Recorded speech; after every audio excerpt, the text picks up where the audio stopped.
Olá, meus amores, bem-vindos a mais uma aula, né? Hoje, terça-feira, nós teremos as disciplinas de Geografia e Arte. Então, para iniciar a nossa aula, nós vamos fazer a correção das atividades, né, do início do capítulo 4 de Geografia, que era espaço urbano. Então, logo de início no capítulo, vocês tinham esta imagem para vocês observarem, né? Aqui, ó, uma parte da imagem e a outra página complementava a imagem. E vocês iriam responder aí a sessão, né? Como é de praxe em todo início de capítulo, a sessão para iniciar. Então, na sessão para iniciar, dizia o seguinte: após observar a imagem, faça o que se pede. Primeiro pontinho, descreva o que você vê na imagem. Então, você ia dizer aqui que você está vendo, visualizando na imagem um município.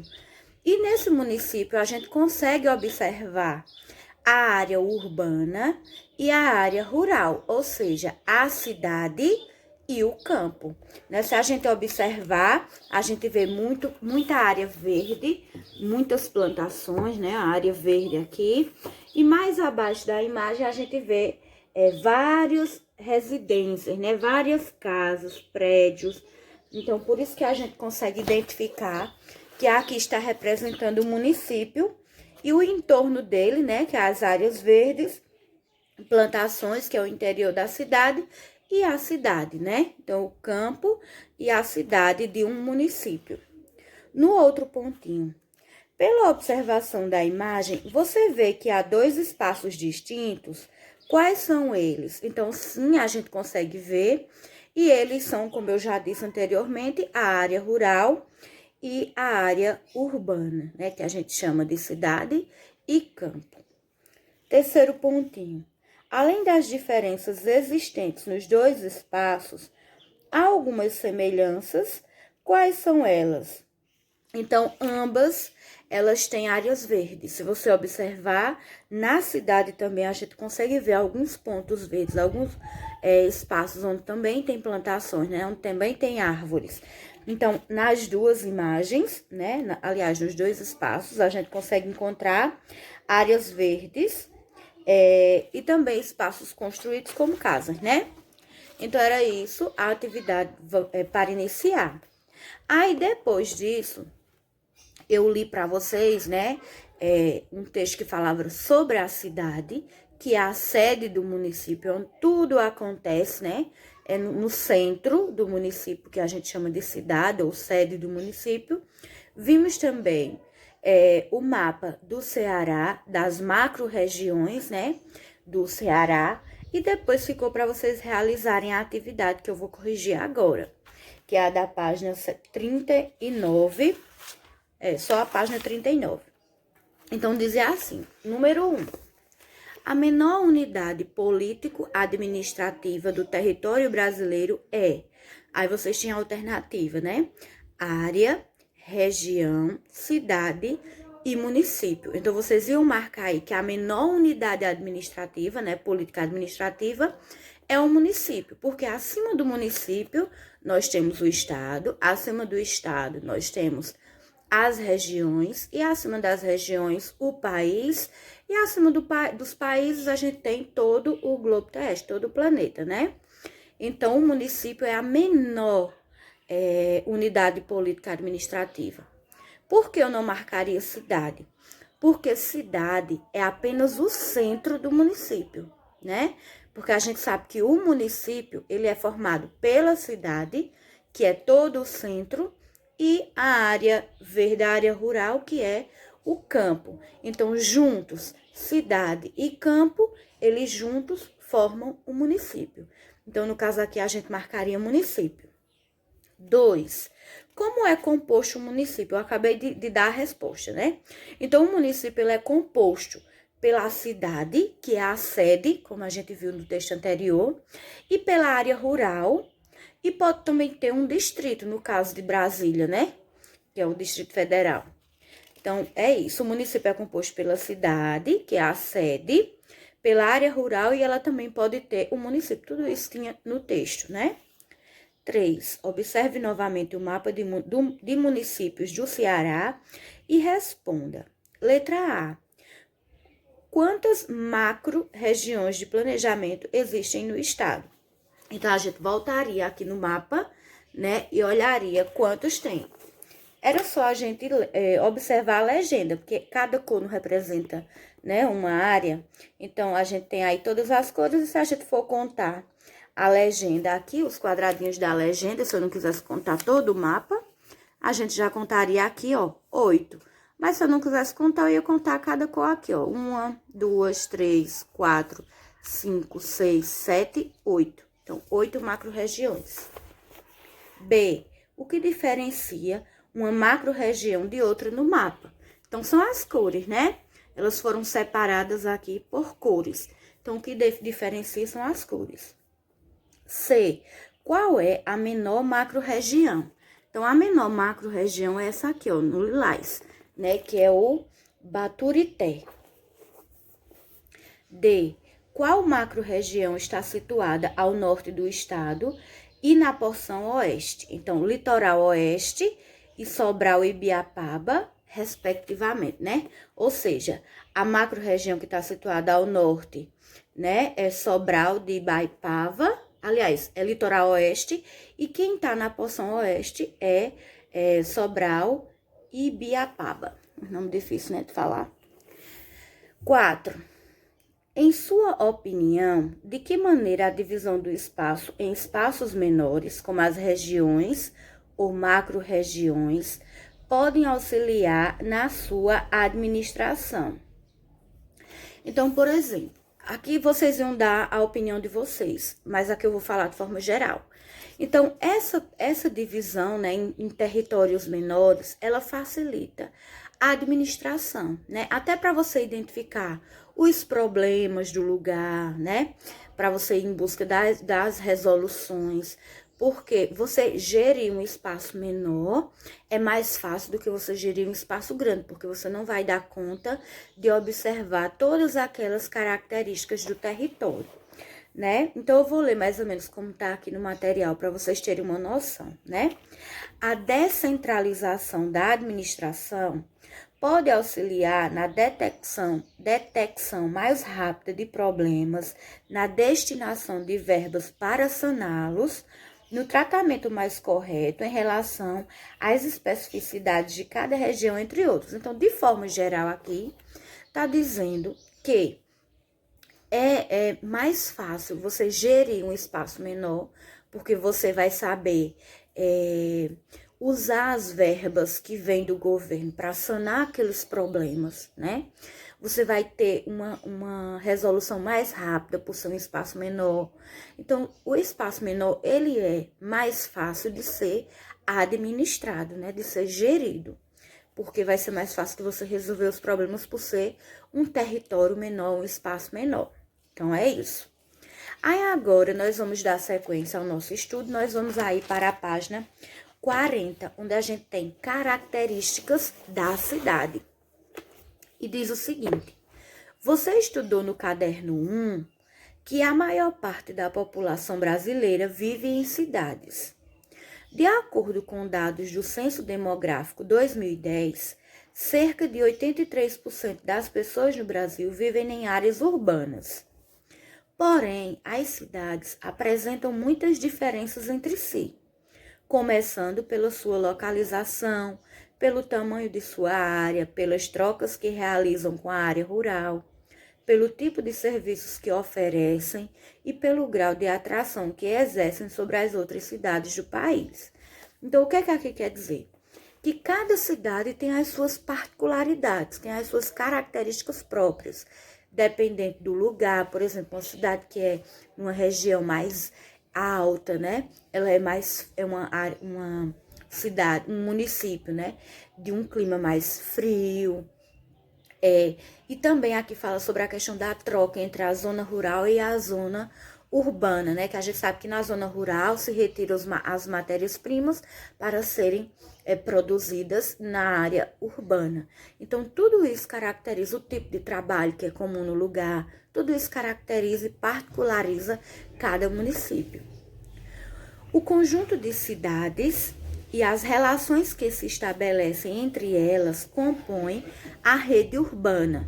A rede urbana é essa relação que se tem entre um grupo de cidades, né? Várias cidades juntas.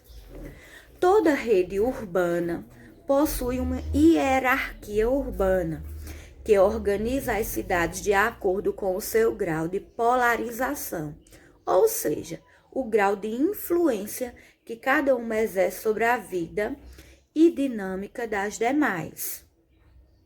Segundo o IBGE, o Instituto Brasileiro de Geografia e Estatística, a hierarquia urbana está dividida em 5 grupos, que são os centros locais, os centros de zona, centros subregionais, capitais regionais e metrópoles, né, que são aquelas cidades mais desenvolvidas, que têm muitas indústrias, né, as metrópoles. Então, a hierarquia é o seguinte: aquelas onde são mais polarizadas, onde está todos os polos industriais, comerciais, ela tem um destaque maior às demais cidades. Por exemplo, a gente tem a cidade de Recife, né? Que a gente sabe que é a capital de Pernambuco e que ela tem uma importância, não importância, mas ela tem ela é enxergada de forma diferente, por exemplo, de uma cidade do interior, porque lá tudo acontece mais rápido por ser uma capital. Né? Então, é isso que quer dizer aqui, que existe essa hierarquia.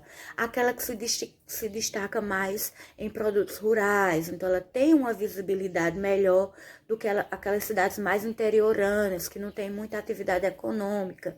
Então, isso é o que quer dizer aqui nesse capítulo. Os centros locais são cidades de pequena população, menos de 10 mil habitantes, e que exercem influência apenas na área rural de seu município. Um exemplo é Belo Vale, no estado de Minas Gerais. Aí a gente tem aqui, né, a vista aérea da cidade de Belo Vale, né, que fica em Belo Horizonte, não, em Minas Gerais. Aí diz aí, né, vista aérea da cidade de Belo Vale, estado de Minas Gerais. Então, essa é uma cidade pequena, com uma população mais ou menos, com menos de 10 mil habitantes. Já na imagem de baixo, que é essa aqui, ó, a gente tem centros de zona. Centros de zona corresponde às médias cidades que apresentam influência local, com a população entre 10 mil e 45 mil habitantes, como o município de Amparo, em São Paulo.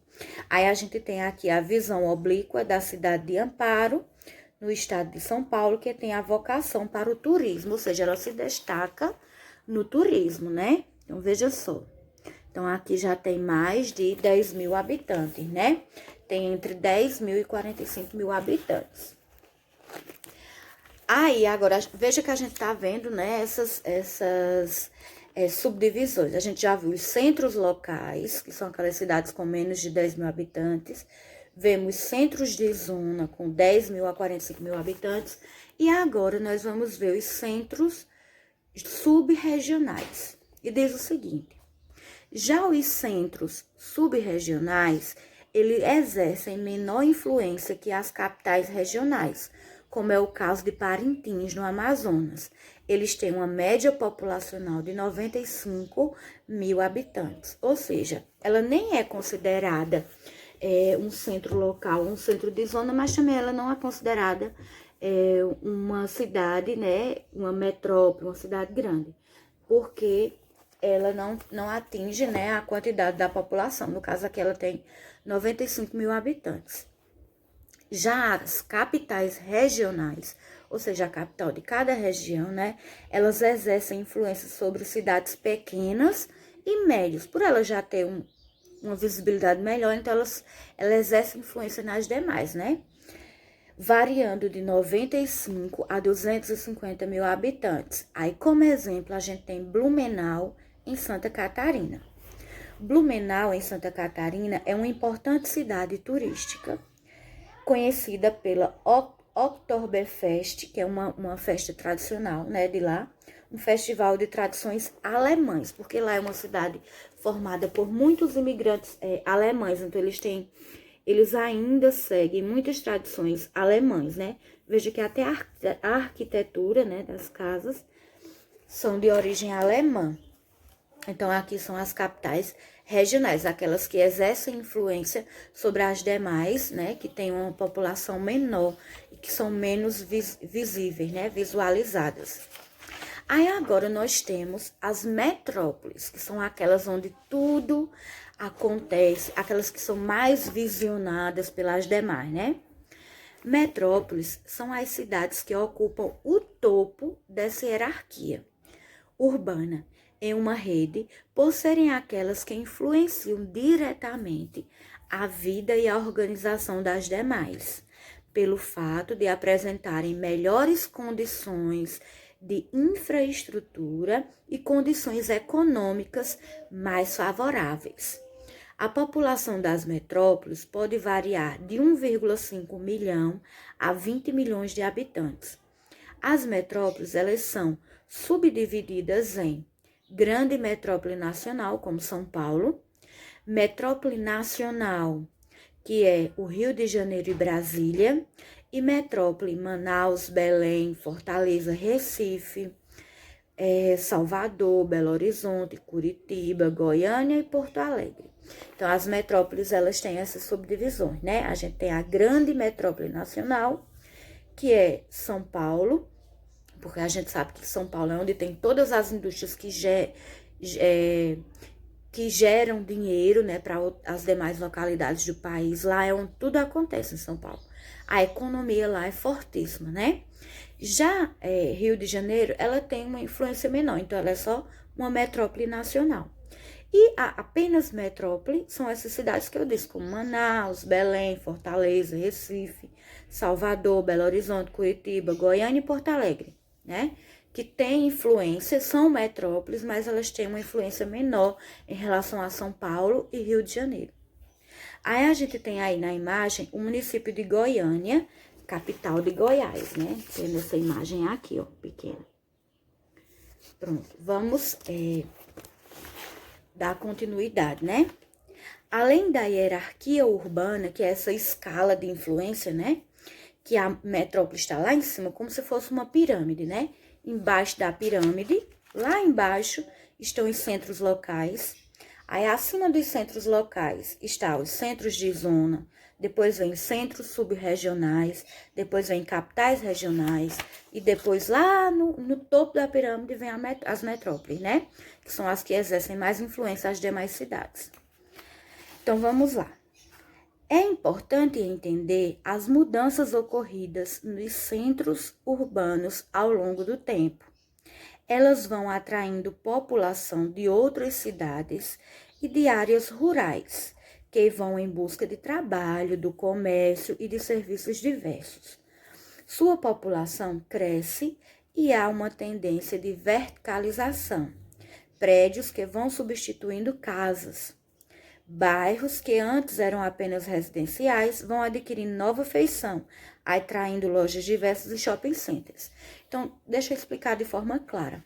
Como essas metrópoles, elas sofrem muita influência às demais cidades, quem mora nas cidades menores, com a população menor, eles sempre vão em busca de uma vida melhor, em busca de emprego nessas capitais, nessas metrópoles. Então, lá já tem uma população muito extensa, já tem muita gente morando lá. Então, não tem espaço para ser construídas casas térreas, então vai verticalizando, ou seja, construindo prédios. Então, as pessoas vão cada vez mais optando em morar em apartamentos, porque eles vão crescendo a população para cima, por isso que é verticalização, porque já não tem mais espaço para se construir casas térreas, por já estar superlotado. Então, a solução que se encontra, né, da estrutura da cidade é construir cada vez mais prédios, porque no prédio vai poder construir mais residências e vai poder ocupar, mais pessoas vão poder ocupar, né, o espaço daquela cidade. Então, é isso que quer dizer aqui. Aí, nós temos aqui, é bem interessante essas imagens, porque a gente tem a Avenida Paulista em 1902 e a gente tem a mesma Avenida Paulista nos dias atuais. E veja só a quantidade, né, de prédios. Aqui veja que ela era bem arborizada, tinham menos casas, né? E aqui veja só a quantidade de prédios, ou seja, aqui a gente já tem essa questão da verticalização, né, de moradias. Veja só quanta diferença. Vocês podem observar com mais detalhes aí no material de vocês, né? Então, veja só. Após toda essa leitura e essa explanação, vocês agora vão responder a atividade da página 43. Número 1. O que significa rede urbana? Se você não sabe, volta lá nas leituras e copia lá como está no texto, né? Se você não souber fazer com suas palavras, o que significa a rede urbana. 2. Associa as colunas de acordo com a hierarquia urbana. A gente estudou, viu que essa hierarquia, ela depende da influência que a cidade, ela tem às demais, né? Então, você vai colocar aí. A gente tem, ó, abaixo, a gente tem os números romanos, né? 1, 2, 3, 4 e 5. E abaixo a gente tem as alternativas. A gente tem centros locais. Aí você vai ver qual dessas 5 frases representa ou está falando dos centros locais. Aí depois, centros de zona, centros subregionais, capitais regionais, metrópoles. Aí vocês vão colocando dentro dos quadrinhos o numeral romano aqui, que cada uma corresponde. 3. Qual foi o critério utilizado para estabelecer a hierarquia urbana? Como foi que eles organizaram essa posição hierárquica das cidades, né? Das áreas urbanas, aliás. 4. Observe as fotografias da página 42 da Avenida Paulista, que a gente acabou de ver, no passado e no presente, e descreva as principais mudanças. Veja o que é que mudou, né, entre essa imagem de 1902 e essa imagem mais atual, e você vai registrar aqui quais foram as mudanças que você conseguiu observar. Na página seguinte, minha gente, nós temos aí a página 44, onde nós temos a seção Vamos Relembrar e a autoavaliação, porque, graças a Deus, estamos encerrando geografia, para a gente poder priorizar aquelas que estão mais atrasadas, né? Então, letra A. A maior parte da população brasileira vive no espaço tracinho, ou seja, em... Aí você vai complementar de acordo com tudo que a gente estudou neste capítulo, né? B. O conjunto de cidades e as relações que se estabelecem entre elas é denominado... Aí você vai completar. C. O grau de atração das cidades de acordo com os serviços que oferecem sua população forma o que denominamos... Aí você vai completar, de acordo com o que a gente estudou neste capítulo. 2. Assinale a alternativa correta. O grau de atração das cidades, de acordo com os serviços que oferecem e sua população, forma o que denominamos. Aí tem hierarquia urbana, função urbana, rede urbana ou urbanização. Você vai marcar apenas uma dessas, só uma é a resposta correta. 3. O que são centros locais? Aí você vai completar aqui. 4. Como é composto um município? O município ele é formado pelo quê? Ele é composto, ele é formado pelo quê? Você vai colocar aqui. E abaixo tem a autoavaliação que você vai marcar em cada capítulo, de acordo com o que você aprendeu, a dificuldade que você sentiu ou não, né? Então, aqui é bem pessoal. Então, é isso, minha gente. Estamos, graças a Deus, encerrando geografia. Na próxima aula, a gente vai apenas fazer a correção dessas atividades e vamos dar sequência às demais disciplinas, tá certo? Então, por hoje, em geografia, é isto. Vamos agora para a arte. Bem, minha gente, na aula anterior de arte, né, nós começamos a estudar os elementos teatrais, né?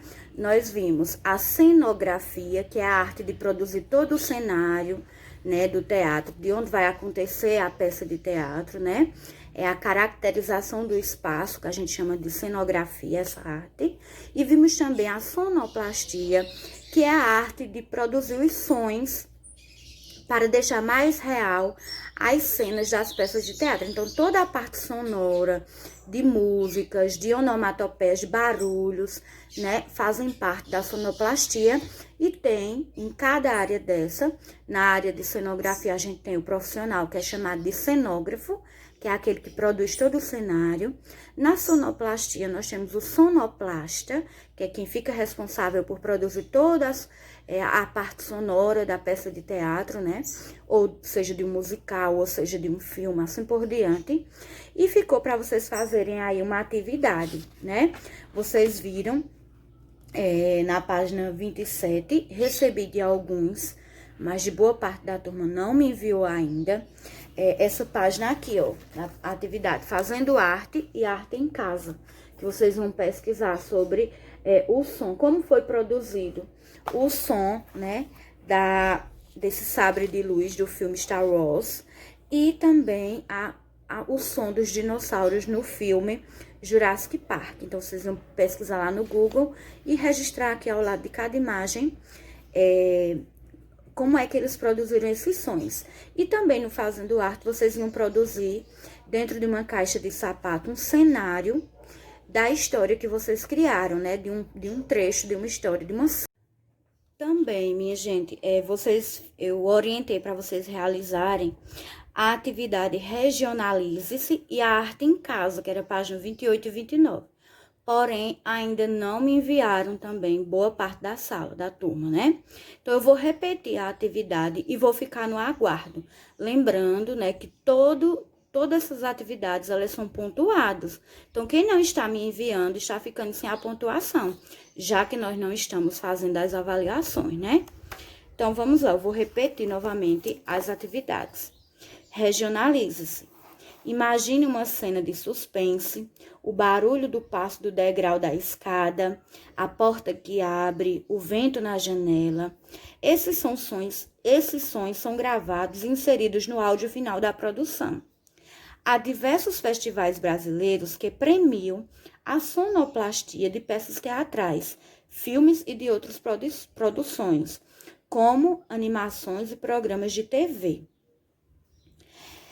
Aí aqui a gente tem a atividade Arte em Casa. Na atividade proposta no box Fazendo Arte, né, que é isso daqui da página anterior, a página 27, vocês criaram um texto, né, criaram um cenário na caixa de sapato, de acordo com o texto que vocês criaram, né, de uma peça teatral.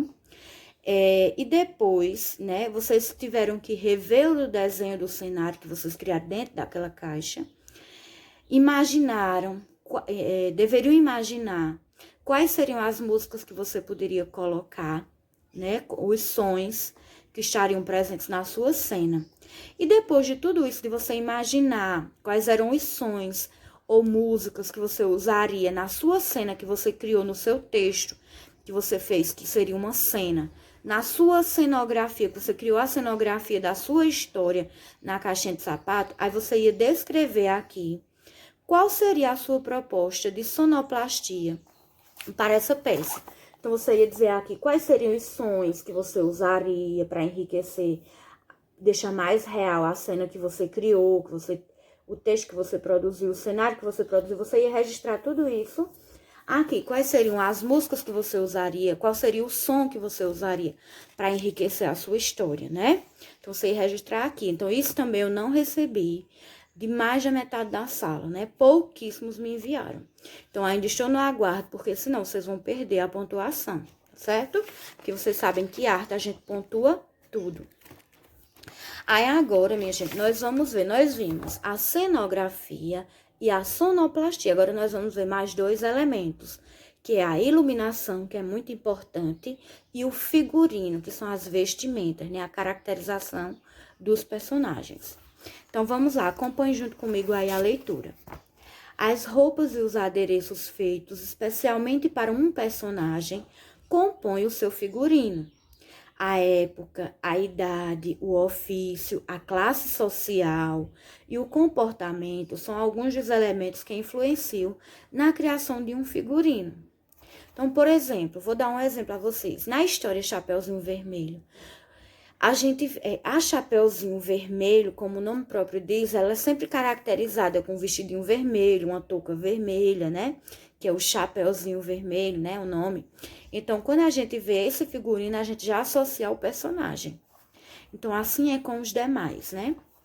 Assim como a cenografia, o figurino ele pode ser bastante realista ou fazer parte de uma proposta imaginária, na qual os personagens se vestem de maneira incomum. Aprecie a imagem a seguir e imagine qual é a história e quem são os personagens com base na informação de seus figurinos. Então, vocês vão observar aqui esses atores que eles estão numa cena, no espetáculo, e vocês vão observar aí, ó. Veja só as roupas deles, né? Como é que eles estão vestidos, que personagem eles seriam. Aí agora nós vamos ver a gente vai ver o outro elemento que é a iluminação. A iluminação de um espetáculo precisa ser cuidadosamente criada, observando-se as emoções e o clima de cada cena teatral. As cores, os recortes e a intensidade de luz podem influenciar no modo como o espetáculo vai aparecer, vai perceber e sentir a cena. Como o espectador ele vai sentir aquela cena, né? Que sensação ele vai ter. Cenas mais escuras e com cores frias, por exemplo, azul, roxo, entre outras, produzem sensações diferentes de uma cena iluminada e com cores mais quentes, como amarelo, vermelho, entre outras. O iluminador, que é o profissional, né, que faz parte da iluminação, que é o responsável, aliás, ele precisa conhecer as características de cada refletor e estudar as cores e os efeitos de luz para criar uma boa iluminação teatral. Aí aqui nós temos os refletores que iluminam o palco de um teatro. Veja aqui na imagem, né? Então, com toda essa leitura, todo esse estudo, nós podemos perceber que a cena de uma peça de teatro ela tem muito mais por trás do que aquilo que a gente está apreciando no momento da peça, né? Às vezes a gente assiste uma peça de teatro, a gente fica emocionado ou sai muito feliz, mas a gente não pensa que por trás de todo esse espetáculo tem tantos profissionais envolvidos, né? O cenógrafo, o sonoplasta, o iluminador, né? O figurinista, que cada um é responsável por um elemento que juntos eles vão transmitir pra gente essas sensações, né? Que aquela história ela quer passar pra gente. Então eu tenho certeza que agora, quando vocês assistirem ou um filme, ou um desenho, ou uma peça de teatro, vocês vão lembrar desses profissionais, né? Que a gente viu o quão é importante a participação deles nesses espetáculos, né? Então vamos agora para a página 31, onde a gente tem a atividade cri-cri. Que tal experimentar com sua dupla, que no caso vai ser individual, criar os figurinos para os personagens do roteiro feito no box fazendo arte? Você não fez uma história, na sua história não tem personagem, agora você vai criar um figurino para eles, né? A vestimenta. Letra A. Leia novamente o seu roteiro, observando as características de cada personagem e a época e o local em que acontece a história. Pesquise em livros, em revistas e na internet sobre as roupas e os figurinos, buscando peças que se aproximem da história de vocês. Por exemplo, se a história de vocês tinha uma rainha, uma bruxa, você vai pesquisar como era a vestimenta desses personagens na época que eles viveram, né, lá no tempo passado. Ou se é atual, nos dias atuais, como é as roupas atuais que as pessoas usam, o que o seu personagem pode se vestir, né? B. Separem seus materiais de desenho e crie o desenho dos figurinos de cada personagem de seu roteiro. Invista nos detalhes e na criatividade. Então, essa é a primeira parte. O cri-cri é a preparação, né? Aí agora nós temos a arte em casa. Reveja o texto, a trilha sonora que você criou e o cenário e os figurinos criados com sua dupla. Sim, lembrando, esses figurinos vocês vão fazer no caderno de vocês de arte. Vocês vão pegar os personagens, coloque lá o nome dos personagens da historinha que vocês criaram e desenhe o figurino de cada um. Após vocês fazerem, né, todo esse desenho com a vestimenta, o figurino dos personagens de vocês, aí vocês vão para a arte em casa. Reveja o texto, a trilha sonora, o cenário e os figurinos criados com sua dupla. Escolha uma cena do seu roteiro, desenha e cria a iluminação de cena. escolhendo as cores das luzes e o clima do ambiente. Então, se sua história, por exemplo, acontecer de dia, você tem que pensar quais são os tons, as cores que a gente consegue enxergar durante o dia. Se é à noite, quais são as cores? No ambiente, né? Se ele está numa floresta, por exemplo, você vai usar mais o verde, que é a vegetação. Se está no ambiente de casa, você vai ver quais são as cores dos móveis e vai colocar essas luzes para realçar esses detalhes. E você vai fazer esse desenho aqui nesse espaço. Com a iluminação, né? Lembrando que o destaque aqui é a iluminação. Na outra página, nós temos aí a seção relembrando, né? Aí diz assim, vamos relembrar algumas coisas que aprendemos nesta unidade. Eu aprendi que a tracinho consiste em uma sequência selecionada de movimentos que formam uma dança. Isso foi o que a gente estudou nesse módulo. Eu aprendi que a tracinho nas artes visuais é constituída por formas, linhas e cores que criam composições que não são encontradas na realidade. Como é que chama esse tipo de arte, né? Que não se condiz com a realidade que a gente estudou. Eu aprendi que as se baseiam na natureza, nas formas humanas e nos objetos presentes na realidade. Eu aprendi que os desenhos formados por linhas e formas geométricas podem ser transformados em... Eu aprendi que a iluminação, a trilha sonora ou a sonoplastia, o tracinho e o tracinho são elementos teatrais. Então, veja só, todos esses pontinhos é tudo que a gente estudou neste módulo de arte. Então, vai ter aqui sobre o capítulo 1, 2, 3 e 4. Então, qualquer dúvida, voltem lá nos capítulos para preencher corretamente aqui, tá certo? Então, é isso. E abaixo a gente tem aquela autoavaliação, onde você vai marcar no capítulo 1, que diz assim: criei coreografia com meus colegas e descobri que a dança é o espaço de invenção. Aí você vai marcar a carinha aqui de felicidade, de dúvida ou de tristeza, né? Capítulo 2, consigo definir e distinguir as artes figurativas e abstratas. Capítulo 3, utilizei linhas e formas para criar música, que foi quando vocês construíram aquelas partituras musicais, né? Usando linhas e formas. 4, sei definir alguns elementos do teatro, como cenografia, sonoplastia, iluminação e figurino. Então, veja só que aqui já dá dicas para vocês responderem a atividade relembrando, né? Então, é isso, minha gente. Nós concluímos também hoje o módulo de arte. Estou muito feliz que nós conseguimos concluir, né, as duas disciplinas, Geografia e Arte. Vou ficar só agora no aguardo das atividades. Na próxima aula, que é na próxima terça-feira, eu vou apenas corrigir as atividades de Geografia, as atividades de Arte e dar sequência ao nosso estudo das demais disciplinas, né, para a gente ver se a gente termina esse material logo, esse módulo logo.